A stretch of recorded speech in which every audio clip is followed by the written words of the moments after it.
Hello everyone, welcome back to my channel. I'm Andrea and it's nice to have you guys here. Welcome to another video. I feel like I've been doing so many of these this month. Oh yeah, I have. Thank you to everyone who's been watching Vlogtober. I really appreciate it. As I've been doing Vlogtober, there have been a couple times that I have featured my bullet journal in the vlogs. Every time I do, there's always at least a few questions in the comments asking to see more of it, see the inside of it, see how I've set mine up.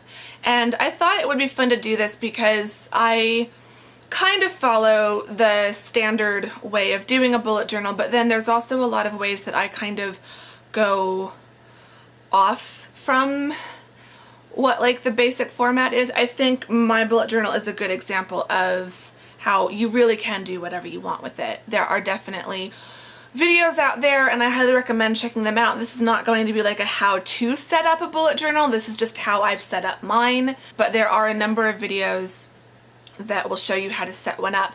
So how I decided to do mine, I had been looking for a new academic diary planner for the current academic year. I do like having a hard copy journal, some kind of book. I keep a lot of my appointments in my phone because I can set alerts to remind me that I need to be somewhere, but I've always liked having a hard copy. And so I had been looking at a few different types of planners. I was looking at Personal Planner. I briefly looked at Erin Condren, but they're so expensive. Lime Life as well, which is also expensive. I just wasn't going to spend that much money on something that was only going to last me 1 year. Around the same time I started finding bullet journals and some videos on them, and they seemed really interesting, and I thought, well, let's give it a try. I figured I could give it a try from August through December, and if it really wasn't working, then I could get just a general 2017 diary at the new year. I started doing the bullet journal and I really haven't looked back since. It's really honestly been the best system for me. So the journal that I use is from Ted Baker. I got this online. It has two elastic bits at the end that it came with a pencil slid in there, but you could slide a pen or anything you want, and it's just a basic lined journal. There are some pros and cons to this that I will show you once I get into it, things that I'm learning now that I'm using it. So I'm going to adjust the camera and so that you can see the actual bullet journal. So I tried to get this set up on a tripod, but I don't think it's going to work. So I'm going to try to hold this as steady as possible. I apologize if it shakes. This is the bullet journal, which has all the right moves printed in rose gold. It's a really beautiful journal. I do like the journals from Ted Baker. I will say what I've noticed is that the binding does have some trouble. You can see it is starting to separate a bit. So I think I can make it work, but I do think that that is something that I will pay attention to the next journal that I get. Okay, so I've just moved this over by the patio so that there's a little bit more light coming in. So front page, it just says the start of something beautiful. And then on the very front page, which I'm not going to show you, I've got my name and my phone number and my social media handles so that if this ever got lost, it could be found and hopefully returned to me. And then I've got my key page. I will say that this is one of the standard things you see. I kind of use it, but I don't always stick to it. I do always put my tasks in a box. My events are always a circle. Notes are always a dot. I never use the heart or the light bulb. I never use the deadline exclamation mark. I do put a star asterisk. I will do the moved or migrated, but if it's completed I just put a regular X and I don't ever do anything if I've started it. Another thing that I've stuck to is the color coding. Any of my work related to my PhD or my work as a grad student is in blue. My teaching work for both schools that I teach at is in green.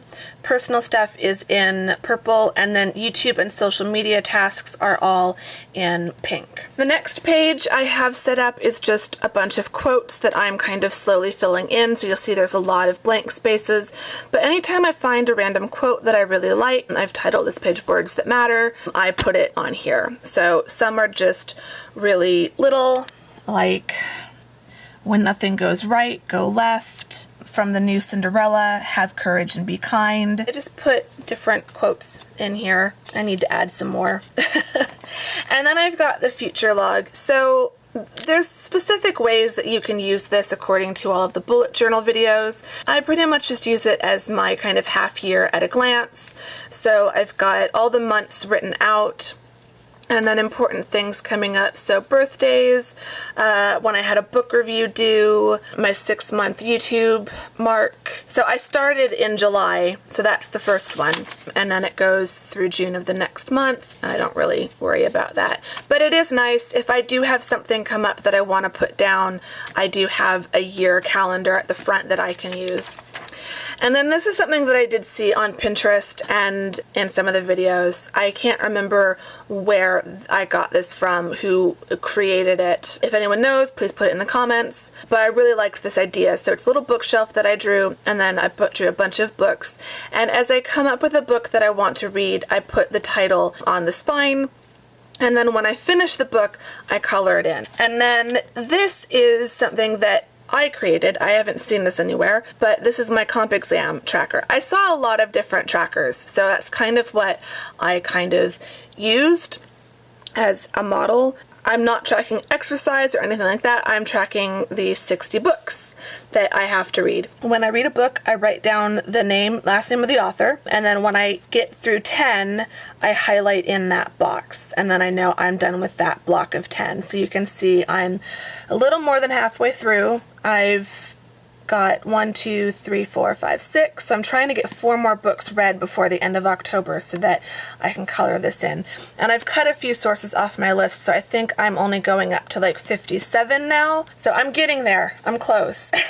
And the visual has really helped. And then I've got little motivating statements. So you have to start somewhere, you can do it, halfway, almost there, so close, and then done. So this was the first that I set up. I started mid-month, so I didn't have a full month. So this is more than a month. This is more than a week, but less than a month. But I had the rest of the days of July kind of at a glance.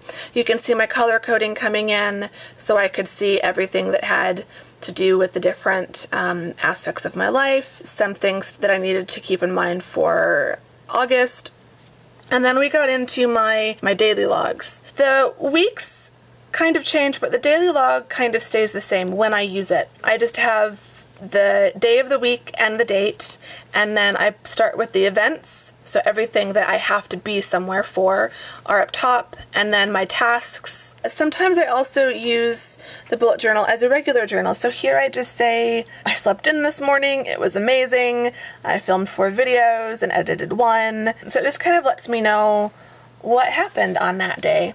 I sometimes also will use post-it notes and stick them in, so here's a target list. And I don't do a ton of doodling, but it is fun when I have the time. So daily logs, you can see I change kind of the format. Sometimes I get creative, sometimes I don't.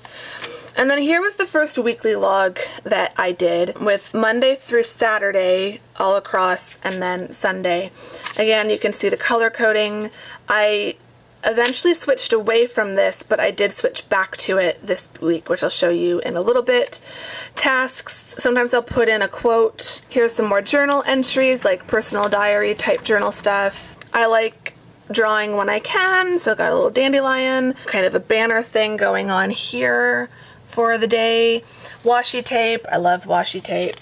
And stickers. The first full month I did, I actually printed off a guide. I don't use that anymore because I realized that that actually takes up a lot of space. When you close the book, you can see where I've been putting stuff and where the blank pages are. So because I'm having issues with the binding, I don't want to fill it so much that it bursts.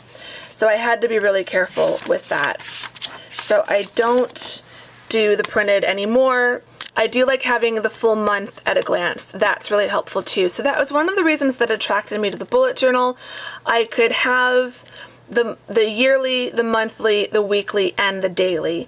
A lot of pre-printed planners make you choose either daily weekly or monthly daily, and I like having the freedom to have it all. Here's another format I tried for the week. I liked that one pretty well. Note to breathe. Here's a task list that I had for this week.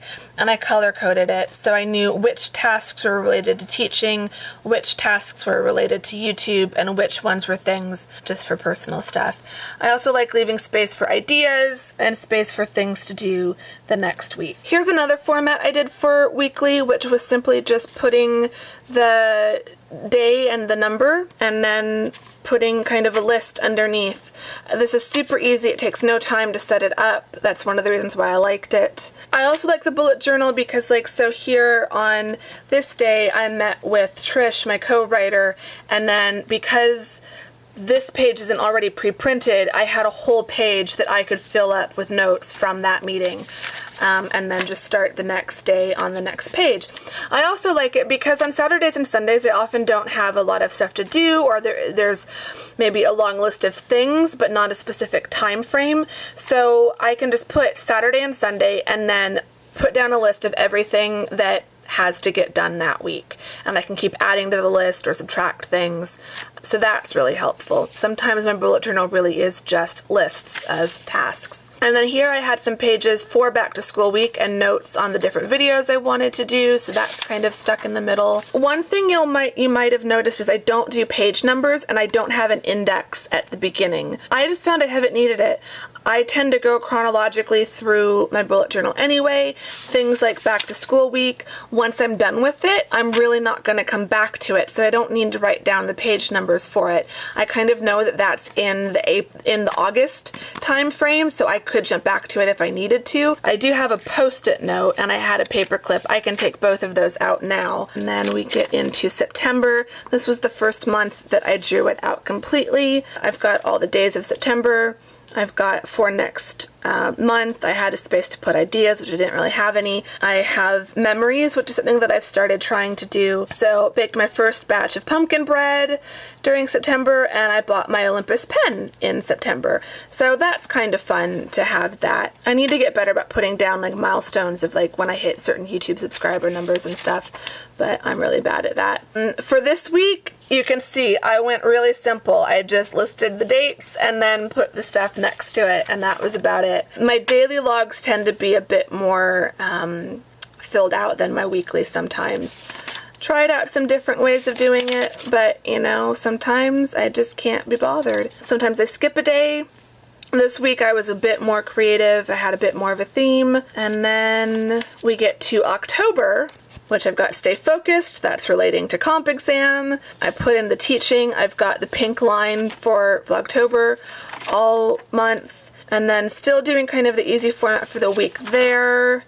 And then I've got all my Vlogtober ideas. So all the days, what I wanted to try to film on each day, whether it was a vlog or some other kind of video, and then what videos actually got uploaded on each day. And then back to daily. And then we're up to this week. So for this week, I went back to kind of what this format was back towards the beginning that I showed you. But I haven't been doing daily logs, so there's nothing after it. It's just this. And I've put in all of my tasks, and I've put little boxes next to them, so as I do things, I check them off. I've got tasks during the day, but then I've got tasks I want to do during the week. I've got stuff to think of for next week, and then I've got Monday through Saturday. I've got a quote at the top. At some point I probably will switch back to the dailies. I do like having the daily logs, but for some reason this week I just felt like there was so much that I was trying to do, and it kind of worked out to just stick with this format. And so again, with the bullet journal, it's whatever you need it to be, and it's super flexible, which I really, really love that, because I can skip a day and not feel like I'm wasting space because there's no pre-printed stuff. I can put Saturday and Sunday in one long list together. I can skip a weekly log and just do dailies for a while. So it's really kind of whatever I need it to be, which I like. And then I've got this little cutout scrapbooking cutout that I got at Michael's and washi tape. Another thing I do is sometimes post-it notes. So things that I need to do that just need to get done at some point, I will sometimes put it on a sticky note and put it 2 or 3 pages ahead of where I'm at. So I will get to it eventually, but it's not like stressing me out right now. And then in the back, I have just some places to play with text, so calligraphy practice.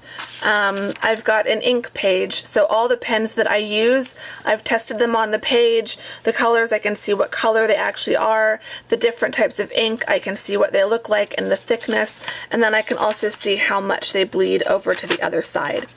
Another thing I have is a little paper clip, receipts that I need to like put into, like, a lot of these are for prescription, so they need to go into my tax folder. So they're back there so I don't lose them. And then this is just a little post-it note with the name of some songs from the YouTube library that I sometimes use in my videos. That kind of is helpful.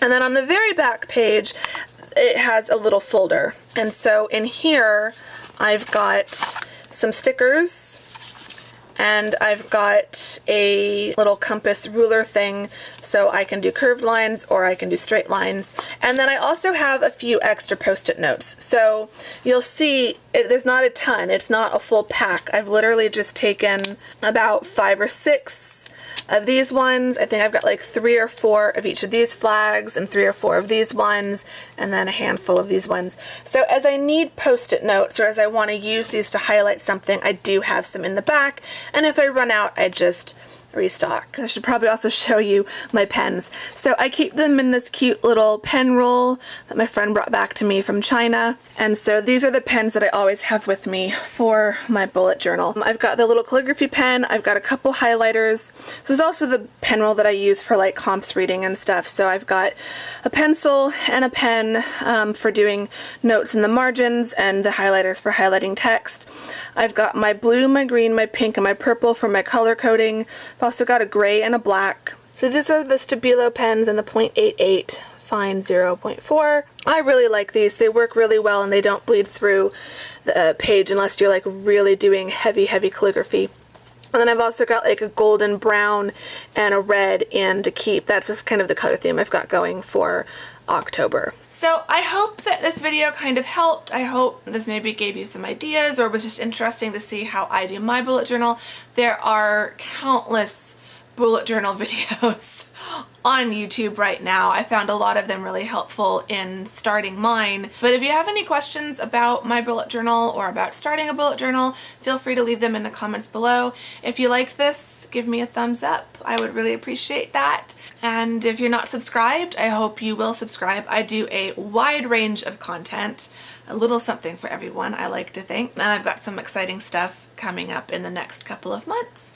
So yeah, thank you very much for watching, and I will see you all in the next video. Bye-bye.